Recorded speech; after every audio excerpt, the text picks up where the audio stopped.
किसी भी कुफ्र की कोई ऐसी चीज, किसी भी कुफ्र की कोई ऐसी चीज जो उस कुफ्र की निशानी है, जब वो मुसलमान उसको इख्तियार करेगा तो उसका ईमान उससे खत्म हो जाता है। मसलन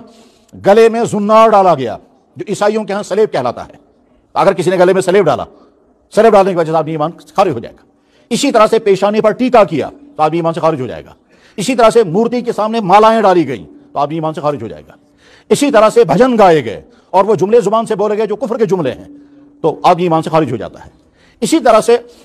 ऐसी हरकतें की गई जो हरकतें बुत परस्ती की बुनियाद पर की जाती हैं और ये ईमान वाले ने वो हरकतें की हैं, या वो कलाम पढ़ा जो कुफ्र की बुनियाद पर पढ़ा जाता है और आदमी ने मुसलमान होकर के वो कलाम पढ़ा है तो आदमी ईमान से खारिज हो जाता है, ईमान उसका खत्म हो जाता है। इस नुक्ते को सामने रख करके गौर किया जाए, वो हमारे स्कूल, जिन स्कूलों के अंदर बच्चों को वो प्रायर पढ़ाए जाते हैं जिन प्रायरों में खुल्लम खुल्ला कुफ्र है और शिरक है, तो यकीनन वो उस्ताद जो पढ़ाने वाला है अगर वो ईमान वाला है, वो बच्चे जो पढ़ने वाले हैं अगर वो ईमान वाले हैं, तो इन कुफ्र के प्रायरों को पढ़ने के नतीजे में उनका ईमान खत्म हो जाता है।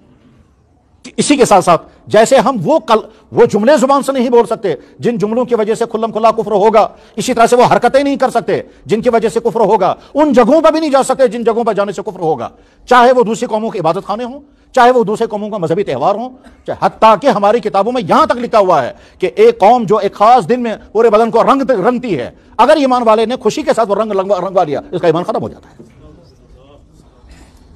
ये थोड़ा इतना आसान मामला है। वो तो उलमा इसलिए इसको बयान नहीं करते हैं कि मुसलमानों की सतह नहीं है उसको सुनने की, ईमानी लेवल इतनी नीचे जा चुकी है कि फौरन भी कहता है यार झूठ। हकीकत सुरहाल यही है।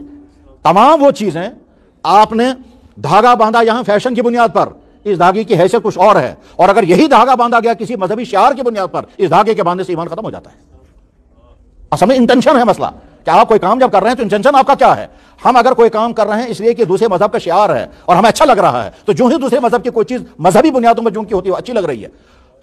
मुझे याद है कि मुफ्तियों के सामने सवाल आता है, वो मुसलमान जो गैर मुस्लिम सोसाइटियों में बसते हैं, वो मुसलमान गैर मुस्लिम सोसाइटियों में रहने की वजह से तरह तरह के मसाइल उनके सामने रहते हैं। मसलन किसी गैर मुस्लिम की वफात हो गई, अब वो कहते हैं कि जी हम इन आखिरी रसूमात में शिरकत कर सकते हैं या नहीं, हमें क्या क्या करना है। अगर हम कहें कि अगर इस्लाम कहेगा किसी चीज में शिरकत मत करो, किसी चीज शिरकत मत करो, तो रहना उन्हीं के साथ है, बिजनेस उन्हीं के साथ करना है, काम उन्हीं के साथ करना है, लेन देन उन्हीं के साथ है, सोसाइटी उनकी वही है, तो गोया मुकम्मल कट भी नहीं सकते हैं। और अगर कहेंगे सब कुछ करो तो उनका ईमान ही खत्म हो जाएगा, तो वहां दर्जाबंदी की जाती है, आप ये काम भी कर सकते हैं, आप ये काम भी कर सकते हैं, ये काम नहीं कर सकते। आप उनकी ताज़ियत कर सकते हैं,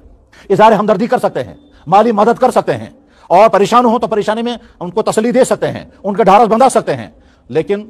फर्ज कीजिए अगर कोई कौम अपने मुर्दे को खास अंदाज से इस दुनिया से रुखसत करती है, वो उनका मजहबी अमल है, आप उसमें शिरकत नहीं कर सकते। क्यों? इसलिए कि वो तो आपका ही, आपने तो उनकी चीज पसंद कर ली। जहां तक हमारा मजहब हमें इजाजत देगा बस वहां तक हम आपके साथ हैं, और जहां